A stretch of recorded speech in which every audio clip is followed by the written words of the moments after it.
അമേരിക്കയിലെ വേദോപദേഷ്ടാക്കന്മാരിൽ പ്രധാനിയായിരുന്ന doctor Moyar എഴുതിയതും സുവിശേഷൻ KG Kurian പരിഭാഷപ്പെടുത്തിയതുമായ ഭാഷാപരമോ അത് നിന്നുപോകും എന്ന ഒരു ചെറിയ ലേഖനമാണ് ഇന്ന് നിങ്ങളെ വായിച്ചു കേൾപ്പിക്കുന്നത്. 1945 മെയ് മാസം പ്രസിദ്ധീകരിച്ച സത്യപ്രകാശിനിയിലെ ഒരു ലേഖനമാണിത്.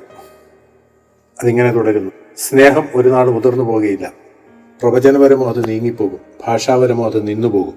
ജ്ഞാനമോ അത് നീങ്ങിപ്പോകും. 1 കൊരിന്ത്യർ 13:8. 1 കൊരിന്ത്യർ 12, 13, 14 ഈ അധ്യായങ്ങളിൽ ആത്മാവിന്റെ കൃപാവരങ്ങളെക്കുറിച്ച് ദൈവം വെളിപ്പെടുത്തിയിരിക്കുന്നതാണ് നാം വായിക്കുന്നത്. 12-ാം അധ്യായത്തിന്റെ 4 മുതൽ 11 വരെയുള്ള വാക്യങ്ങളിൽ ഈ വരങ്ങളുടെ വിവരണം കാണുന്നു. ആകെ 9 കൃപാവരങ്ങളാണ് അവിടെയുള്ളത്. എല്ലാ വരങ്ങളും ഒരാൾക്കുണ്ടായിരിക്കണമെന്ന് ആ ഭാഗത്ത് പറയുന്നില്ല. നേരെ മറിച്ച് കൃപാവരങ്ങളിൽ വ്യത്യാസമുണ്ടെന്ന് തീർത്ത് പറയുന്നുമുണ്ട്. ഒരുത്തന് ആത്മാവിനാൽ ജ്ഞാനത്തിന്റെ വചനവും മറ്റൊരുത്തന് ഇത്യാദി. എന്നാൽ ചില ആളുകൾ പറയുന്നത് എല്ലാവർക്കും ഈ ഒരു കൃപാവരം ഉണ്ടായിരിക്കണമെന്നാണ്. അതായത് ഭാഷാവരം ഒരു വിശ്വാസി ആത്മസ്നാനം പ്രാപിക്കുമ്പോൾ അതിൻ്റെ അടയാളമായി അന്യഭാഷ പറയുമെന്ന് ഇവർ വാദിക്കുന്നു. ഇതിൻ്റെ അർത്ഥം ഒരു കൃപാവരം എല്ലാവർക്കും എല്ലാ കാലത്തും ഉണ്ടായിരിക്കണമെന്നാണല്ലോ. ഇത് വചനാനുസരണമല്ല. 12-ാം അധ്യായം 29-30 വാക്യങ്ങളിൽ എല്ലാവരും അപ്പോസ്തലന്മാരോ, എല്ലാവരും പ്രവാചകന്മാരോ, എല്ലാവരും ഉപദേഷ്ടാക്കന്മാരോ, എല്ലാവരും വീര്യപ്രവൃത്തികൾ ചെയ്യുന്നവരോ, എല്ലാവർക്കും രോഗശാന്തിക്കുള്ള വരമുണ്ടോ, എല്ലാവരും അന്യഭാഷകളിൽ സംസാരിക്കുന്നുവോ, എല്ലാവരും വ്യാഖ്യാനിക്കുന്നുവോ? ഈ 7 ചോദ്യങ്ങൾ നാം കാണുന്നു. ഇതിൻ്റെ ഉത്തരം ഏറ്റവും വ്യക്തമാണ്. എല്ലാവരും അല്ല, എല്ലാവർക്കും ഇല്ല എന്നാണ് അതിൻ്റെ ശരിയായ ഉത്തരം. 28-ാം വാക്യത്തിൽ ഭാഷാവരത്തിന് ഒടുവിലത്തെ സ്ഥാനമാണ് കൊടുത്തിരിക്കുന്നത്. അതുകൊണ്ട് ഒടുവിലായി പറയുന്നതെല്ലാം ഒടുവിലത്തേതാകണമെന്നില്ല. എങ്കിലും ഒന്നാമത് എന്ന് പറഞ്ഞ് ആരംഭിക്കുന്ന ഒരു വിവരണത്തിൽ ഒടുവിലായി പറയുന്നതിന് ഒടുവിലത്തെ സ്ഥാനമാണുള്ളതെന്ന് വേഗത്തിൽ മനസ്സിലാക്കാം. മറ്റ് കൃപാവരങ്ങളോടൊത്ത് നോക്കിയാലും ഭാഷാവരത്തിന് ഒരു താണപടിയെ ദൈവാത്മാവ് കൊടുത്തിട്ടുള്ളൂ. തിരുവെഴുത്തുകളിലുള്ള ദൈവിക ക്രമത്തെയും നാം ആദരിക്കേണ്ടതാണ്. വളരെ ആളുകൾ ഒന്നാമതായി വയ്ക്കുന്നത് ദൈവം ഒടുവിലായി വെച്ചിരിക്കുന്നു. 1 കൊരിന്ത്യർ 14-ാം അധ്യായത്തിൽ ഭാഷാവരത്തിനുള്ള സ്ഥാനം എന്താണെന്ന് പറഞ്ഞിട്ടുണ്ട്. അതിൻ്റെ ആരംഭത്തിൽ തന്നെ പ്രവചനപരം ഭാഷാവരത്തേക്കാൾ ഉയർന്നതെന്ന് പറയുന്നു. വ്യാഖ്യാനി ഇല്ലെങ്കിൽ ഭാഷാവരക്കാരൻ പ്രയോജനരഹിതനാണെന്ന് 6 മുതൽ 15 വരെ വാക്യങ്ങളാൽ അപ്പോസ്തലൻ തെളിയിക്കുന്നത് നോക്കുക. 27-ാം വാക്യത്തിൽ അന്യഭാഷയിൽ സംസാരിക്കേണ്ട ക്രമം എങ്ങനെയെന്ന് വായിക്കുന്നു. ഒരു യോഗത്തിൽ 2 പേരോ ഏറിയാൽ 3 പേരോ മാത്രമേ അന്യഭാഷയിൽ സംസാരിക്കാവൂ. അതും ഒന്നിനു പുറകെ ഒന്നായിട്ട് വേണം താനും. ഇന്ന് ഭാഷ പറയുന്നവരുടെ സ്ഥിതി എന്താണ്? 3-ന് പകരം 33 പേർ പറയും. അതും പലപ്പോഴും എല്ലാവരും ഒന്നിച്ചു തന്നെ. 28-ാം വാക്യത്തിൽ വ്യാഖ്യാനി ഇല്ലെങ്കിൽ അന്യഭാഷക്കാരൻ മൗനമായിരിക്കണമെന്നാണ് കൽപ്പന. 34-ാം വാക്യത്തിൽ സ്ത്രീകൾ സഭായോഗത്തിൽ മിണ്ടാതിരിക്കട്ടെ എന്നും കാണും. അന്യഭാഷാ ഭാഷണത്തെക്കുറിച്ച് വിവരിക്കുന്ന ഈ അധ്യായത്തിൽ പ്രസ്തുത വാക്യത്തെ മുകളിൽ പറഞ്ഞ കാര്യങ്ങളോടൊത്ത് ചിന്തിക്കുമ്പോൾ സ്ത്രീ അന്യഭാഷയിൽ സഭയിൽ സംസാരിക്കുന്നതിനെ തിരുവചനം വിലക്കിയിരിക്കുന്നതായി തെളിയുന്നില്ലേ? മറുഭാഷാ പ്രസ്ഥാനക്കാരുടെ നടപടി ഇതിന് നേരെ വിപരീതമാണ്. മുകളിൽ ഉദ്ധരിച്ചിരിക്കുന്ന 13-ാം അധ്യായത്തിലെ 8-ാം വാക്യത്തിന്റെ അർത്ഥം എന്താണെന്ന് ഇനിയും ചിന്തിക്കാം. പ്രവചനപരം നീങ്ങിപ്പോകുമെന്ന് പറഞ്ഞാൽ പ്രവചനങ്ങൾ നിറവേറാതെ പോകുമെന്നാണോ അർത്ഥം? അല്ല, പ്രവചനപരം അവസാനിച്ചു പോകുമെന്നാണ്. ഈ വരത്തെക്കുറിച്ചാണ് 12-10, 28, 29, 14-1 മുതലായ ഭാഗങ്ങളിൽ കാണുന്നത്. ജ്ഞാനമോ അത് നീങ്ങിപ്പോകുമെന്ന് പറഞ്ഞാൽ നാം എല്ലാവരും ഒരിക്കൽ ബുദ്ധിശൂന്യരായി തീരുന്ന കാലം വരുമെന്നല്ലല്ലോ മനസ്സിലാക്കേണ്ടത്. 12-8 കാണുന്ന ജ്ഞാനത്തിന്റെ വരം നീങ്ങിപ്പോകുമെന്നാണ് സാരം. ഭാഷാപരമോ അത് നിന്നുപോകുമെന്ന് പറഞ്ഞിരിക്കുന്നത് ഭാഷ പറയാനുള്ള അഥവാ സംസാരിക്കാനുള്ള കഴിവ് ഇല്ലാതെ നാം ഊമന്മാരായി തീരുമെന്നുള്ള അർത്ഥത്തിലല്ല. പ്രത്യുത 12-10, 30, 14-5, 6, 27 ഈ വാക്യങ്ങളിൽ കാണുന്ന ഭാഷാവരം നിന്നുപോകുമെന്നാണ്. ഇനിയും ഭാഷാവരം എന്നാണ് നിൽക്കുന്നത്?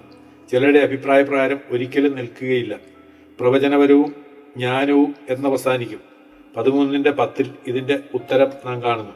പൂർണ്ണമായത് വരുമ്പോൾ, ഇതിനെല്ലാറ്റിൻ്റെയും അവസാനം വരുമ്പോൾ എന്നോ കർത്താവ് വരുമ്പോൾ എന്നോ അർത്ഥമില്ല. ദൈവസത്യങ്ങളുടെ പൂർണ്ണത എന്നേ അർത്ഥമുള്ളൂ. ഇനിയും വളരെ നിങ്ങളോട് പറയുവാനുണ്ട്, എന്നാൽ നിങ്ങൾക്ക് ഇപ്പോൾ വഹിപ്പാൻ കഴിവില്ല. സത്യത്തിന്റെ ആത്മാവ് വരുമ്പോഴോ അവൻ നിങ്ങളെ സകല സത്യത്തിനും വഴി നടത്തും. യോഹന്നാൻ 16:12-13. ഈ വാക്കുകൾ കർത്താവ് തന്നെ കാണിച്ചു കൊടുത്ത രാത്രിയിൽ ശിഷ്യന്മാരോട് പറഞ്ഞതാണ്. സത്യങ്ങൾ ക്രമേണയാണ് വെളിപ്പെടുത്തിയതെന്ന് ഇത് തെളിയിക്കുന്നു. സഭയുടെ സത്യങ്ങൾ പൗലോസ് മുഖാന്തരമാണ് മുഴുവനായി വെളിപ്പെടുത്തിയത്. 1 കൊരിന്ത്യർ 13:10 പൂർണ്ണമായതെന്ന് തർജ്ജിമ ചെയ്തിരിക്കുന്ന വാക്ക് പാകമായ അല്ലെങ്കിൽ പ്രായപൂർത്തി വന്ന എന്നും വിവർത്തനം ചെയ്യാവുന്നതാണ്. പൂർണ്ണമായ വെളിപ്പാട് ലഭിക്കുമ്പോൾ പ്രവചനപരവും ജ്ഞാനവും ഭാഷാപരവും നിന്നുപോകുമെന്നാണ് അപ്പോസ്തലൻ തെളിയിക്കുന്നത്.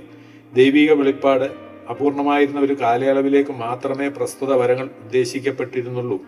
കൊരിന്ത്യലേഖനം എഴുതി ഏതാനും വർഷം കഴിഞ്ഞപ്പോഴാണ് എഫേസ് ലേഖനം എഴുതിയത്. അതിൽ സ്വർഗാരോഹണം ചെയ്ത ക്രിസ്തു സഭയ്ക്ക് കൊടുത്ത ദാനങ്ങളായി 5 സംഗതി പറഞ്ഞു കാണുന്നു. അപ്പോസ്തലന്മാർ, പ്രവാചകന്മാർ, സുവിശേഷകന്മാർ, ഇടയന്മാർ, ഉപദേഷ്ടാക്കന്മാർ. ക്രിസ്തുവിന്റെ ശരീരമായ സഭയുടെ ആത്മീയ വർധനയ്ക്കാണ് ഈ 5 നൽകിയിരിക്കുന്നത്. എഫേസ്യർ 4:11. ഇതിൽ 1 കൊരിന്ത്യർ 12:28 കാണുന്ന അത്ഭുതവരങ്ങൾ പറഞ്ഞു കാണുന്നില്ല.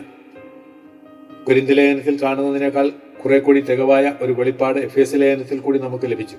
അപ്പോൾ തന്നെ എഫേസ് ലേഖനത്തിലെ അപ്പോസ്തലന്മാരും പ്രവാചകന്മാരും ഇന്നില്ല. അപ്പോസ്തലന്മാർ എന്ന പോലെ പ്രവാചകന്മാരും ഇന്ന് സഭയിലില്ല എന്ന് പറയുന്നതിനെ ചിലർ എതിർക്കാറുണ്ട്.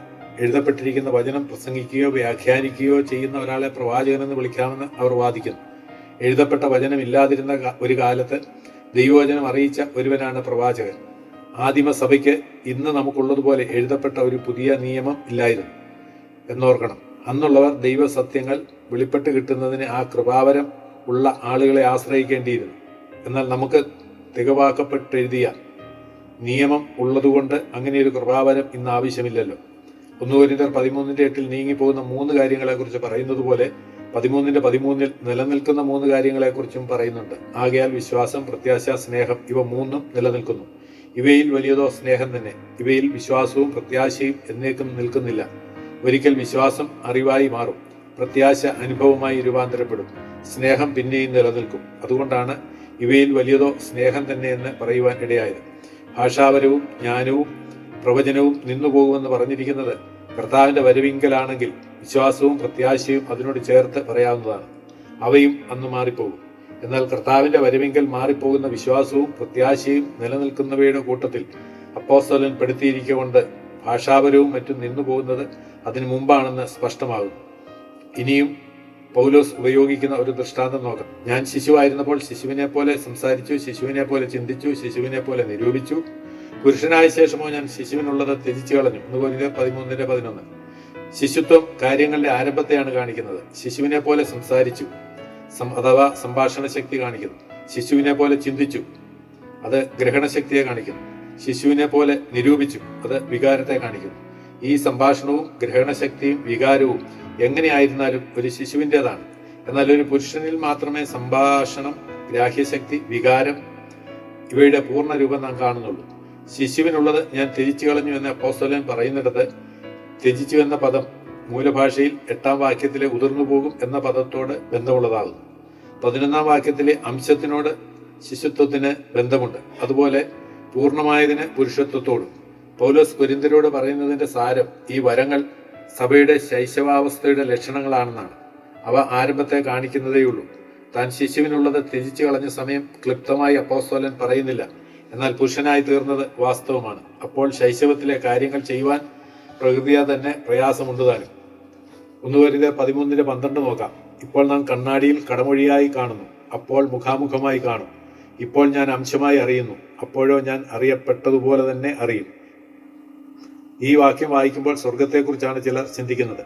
പുരുഷനാകുക എന്ന് പറയുന്നതോ നിലനിൽക്കുന്നു എന്ന് പറയുന്നതോ സ്വർഗത്തെ കുറിക്കുന്നുവെങ്കിൽ മാത്രമേ ഈ വാക്യത്തിന് സ്വർഗം എന്ന് അർത്ഥം വരികയുള്ളൂ.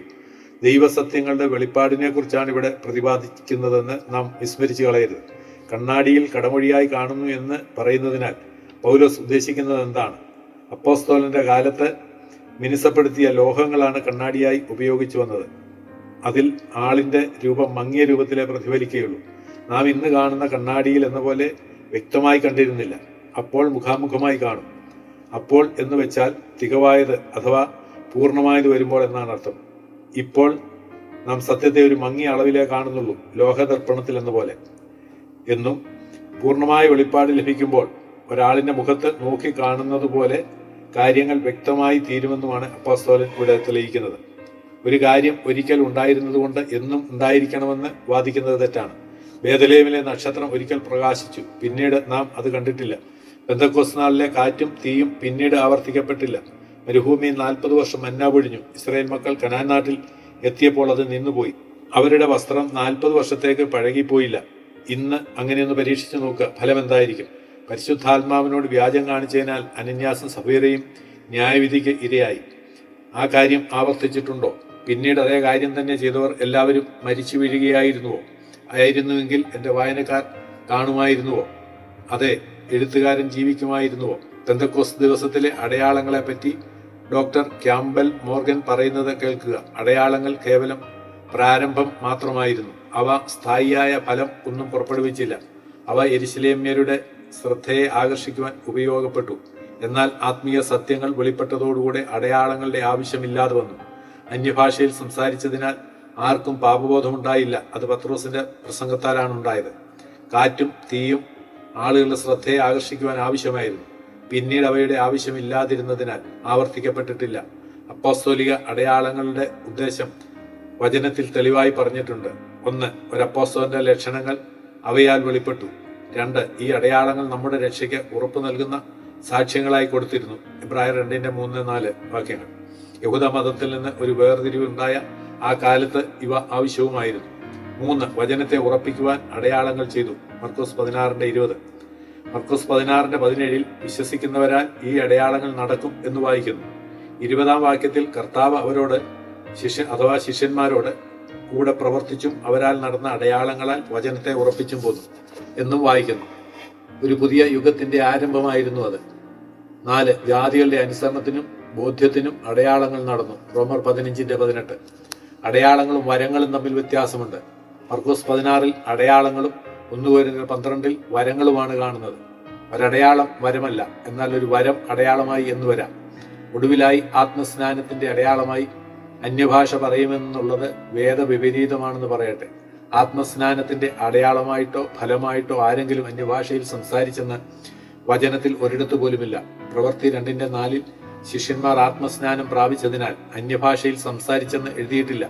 പക്ഷേ അവർ ആത്മാവ് നിറഞ്ഞവരായി അന്യഭാഷയിൽ സംസാരിച്ചു.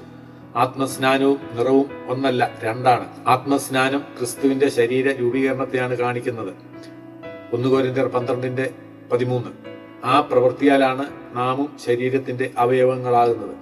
ആത്മനിറവ് അവയവങ്ങൾക്ക് ജീവിതത്തിനും ശുശ്രൂഷയ്ക്കും വേണ്ട ശക്തിയും കൃപയും നൽകുന്നതാണ്. മറുഭാഷ ആത്മീയത്വത്തിന്റെ തെളിവല്ല. പുതിയ നിയമത്തിൽ കൊരിന്ത്യരെ പോലെ മറുഭാഷ പറഞ്ഞവർ എങ്ങുമില്ല, പക്ഷെ അവർ ജഡികന്മാരായിരുന്നു. 1 കൊരിന്ത്യർ 3:1-3 വരെ വാക്യങ്ങൾ. അടയാളവരങ്ങളെക്കാളും ഉപദേശത്തിനും ജീവിതത്തിനും പ്രാധാന്യമുണ്ട്. അത് നമുക്കിപ്പോൾ പൂർണ്ണമായി ലഭിച്ചിരിക്കുന്നു. ദൈവത്തിന് സ്തോത്രം. നാം കാഴ്ചയാലല്ല, വിശ്വാസത്താൽ അത്രേ നടക്കുന്നത്.